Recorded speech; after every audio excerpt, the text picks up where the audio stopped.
Muchas gracias por estar. Gracias por la invitación, Enrique. Buenos días. Bien, bien. Bueno, conversábamos ahorita. Lo primero, la reforma electoral, ¿cómo ve que va avanzando? ¿Va avanzando bien? ¿Se están centrando esfuerzos?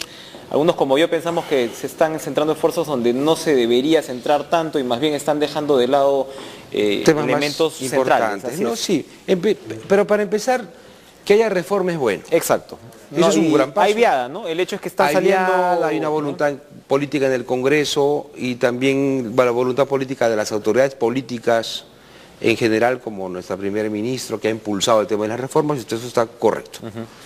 Ahora, si las reformas son todas las que necesitamos o no, eso no está en discusión, pero es importante revalidar el hecho de que las cosas se están haciendo y estamos Ahora, avanzando. parece que hay un problema de origen en el sentido que hay dos agendas, ¿no? Una es la agenda parlamentaria, ¿no? Producida por el propio legislativo, ¿no?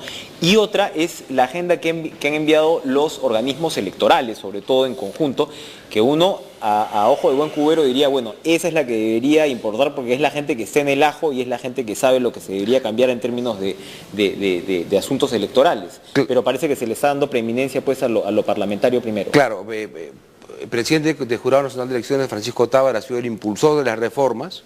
Él es un poco el padre de lo que está sucediendo, pero...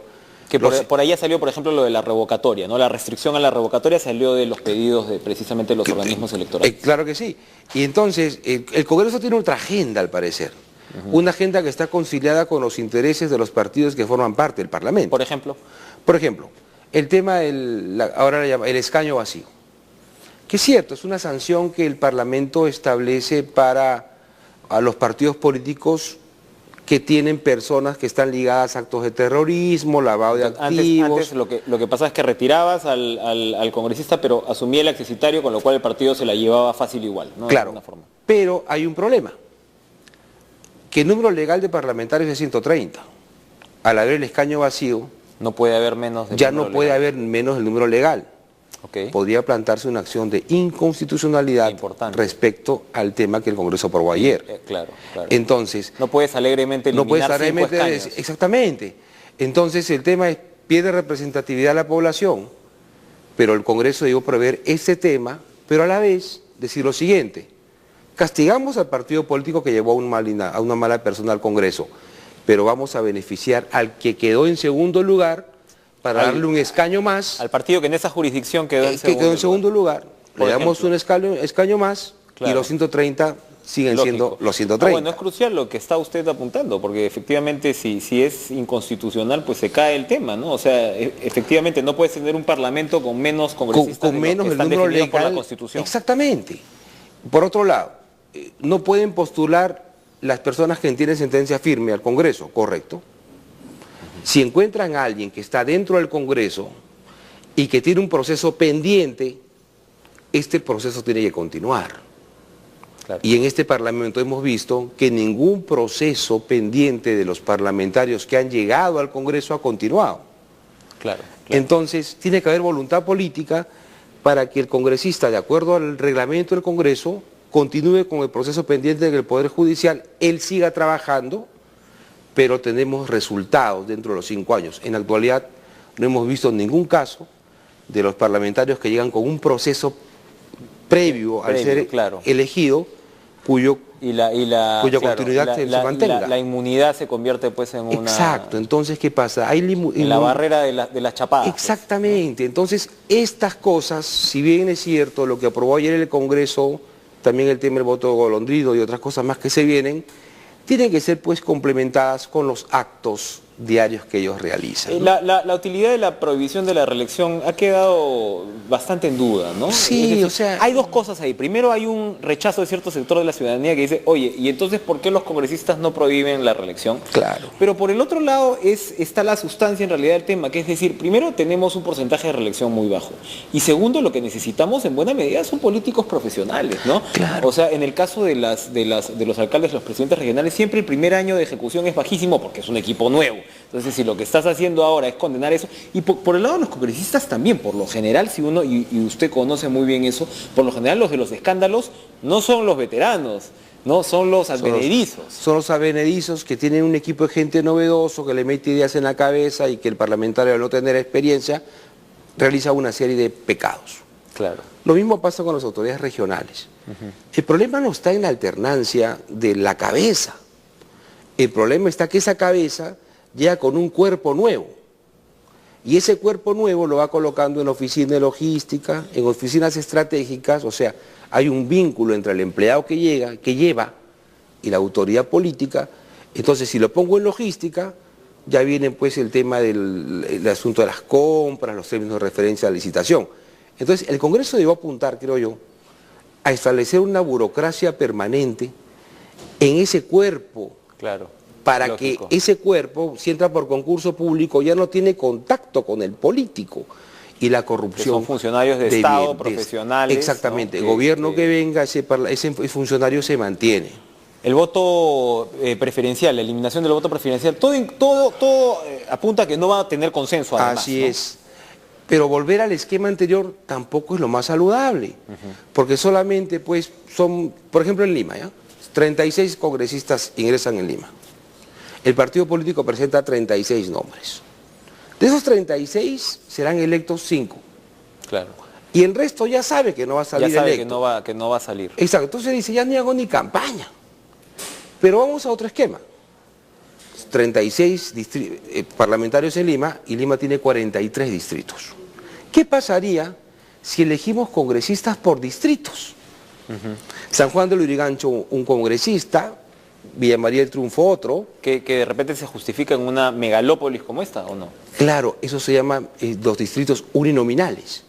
Entonces, juntamos distritos pequeños, como Naplo, San Bartolo, claro. Santa Rosa, un congresista, juntamos Jesús María, Pueblo Libre, Lince, otro parlamentario, y al final todo Lima, cada distrito, está representado por un congresista. Y congresistas que tendrían que responder a ese electorado. A responder al electorado de tipo su Estados Unidos. Exactamente. No. Entonces habría una representación. Y una coordinación con las autoridades locales. ¿No? Ya tú como vecino del INSE podrías ubicar a tu parlamentario. Claro. Entonces, esa es una fórmula que yo creo que sería la más adecuada para que todos nos sintamos mayor representados en el Congreso. Y por supuesto lo que ya sabemos, ¿no? Que es lo que me tiene más preocupado en realidad, ojalá me equivoque, los controles al financiamiento de los partidos. Eso debería estar primero en la agenda, que primero es lo en la agenda, en el paquete de los organismos electorales. El Estado, ¿no? tiene que financiar los partidos para que los partidos tengan buenos gobernantes en el futuro. De un lado. Pero claro, del otro, sancionar como debe ser el financiamiento. Y si entra plata ilegal del Estado al partido, ya puede entrar la Contraloría también a verificar. Pero por otro lado, también el financiamiento privado. Ya el financiamiento no puede ser directamente al partido, no, porque eso se lleva a suspicacia, no hay transparencia, o después piden favores a las empresas. Si la empresa quiere colaborar, le da el dinero al Estado, al Jurado Nacional de Elecciones o a la OMPE, y la OMPE ve cómo distribuye ese dinero que viene de los fondos privados. ¿Eso está planteado en la reforma como tal? No. Está sencillamente hacer cumplir el financiamiento público y por otro lado ajustar el tema de las sanciones a los partidos que no transparenten sus finanzas. Así es. Entonces creo que el tema tiene que ser global, tengo que haber una política integral. Estamos avanzando, creo que hay que continuar en la brega y en la lucha para poder tener mejores instituciones políticas y también partidarias, pero creo que hay que ser un poco más ingenioso en establecer nuevas modalidades. Usted que es un experto en las maneras parlamentarias, ¿qué va a pasar con una aprobación como ayer de los 2 informes de la megacomisión? ¿Cuál es el trámite que se le da? Esto va al Ministerio Público, pero hay como dicen los apristas, en este caso de repente algo de razón les asiste, en el sentido de decir, pero si el Ministerio Público ya te archivó el tema, tú vas a mandar ahora esto al Ministerio Público para recomendar que vuelva a investigar. ¿Cómo es eso? ¿Cómo es esa secuencia? Pasa cuando en algún momento frente a las presiones coyunturales o de prensa, todo el mundo quiere investigar, entonces no hay una división del tema de la investigación. Hemos tenido una megacomisión que ha durado años. Que no es la única. Que no es la única, porque las comisiones investigadoras tienen la mala costumbre de pensar que tienen que llegar hasta el fondo del asunto, cuando en el Parlamento no hay peritos, todo es un tema político, y han debido llegar a la presunción, y solo con la presunción derivarlo al Ministerio Público. ¿Y qué pasa en un caso como este cuando el Ministerio Público ya había iniciado una investigación? Es decir, el Parlamento debería tomarse la atribución de iniciar una investigación paralela cuando esto ya está o judicializado o por el lado de la Fiscalía. No, yo creo que ahí tiene que establecerse un criterio más global de trabajo entre la Fiscalía y el Congreso. no podemos gastar dobles recursos en lo mismo. Y al final, cuando las cosas llegan y no hay un efecto, y no hay un impacto realmente en los aspectos legales de las investigaciones que el Congreso tiene, el Congreso se sigue deslegitimando. Porque claro, lo que tienes es una profusión de titulares, ¿no? O un surtidor de titulares se convierte en Congreso, porque como decimos, no es solamente la megacomisión, se anuncia, ¿no? La nueva comisión, que son comisiones, como usted dice, netamente políticas, ¿no? Claro. Y que tienen pues un rebote o un registro en los medios de comunicación que muchas veces también responden a ciertos intereses genera partidarios. Tanta ilusión en la población. Y al final es como, bueno, final no pasó nada. Pero, ¿y todo lo ¿qué pasó?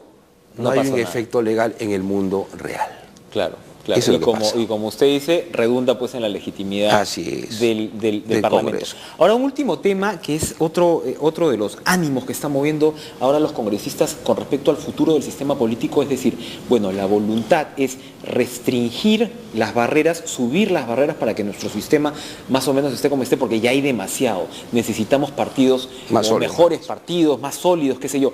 O la inquietud de repente válida de otro sector, ¿no? Que te dice, sobre todo de la izquierda y de otros actores que dicen, oye, esto no se puede cerrar así, ¿no? Los partidos no están representando el sentir ciudadano, necesitamos nuevos actores. Entonces lo que hay que hacer es abrir todavía más el abanico. ¿Dónde está el camino que se debe seguir en esa materia? Mira, yo pienso que tenemos que fortalecer los partidos, Enrique.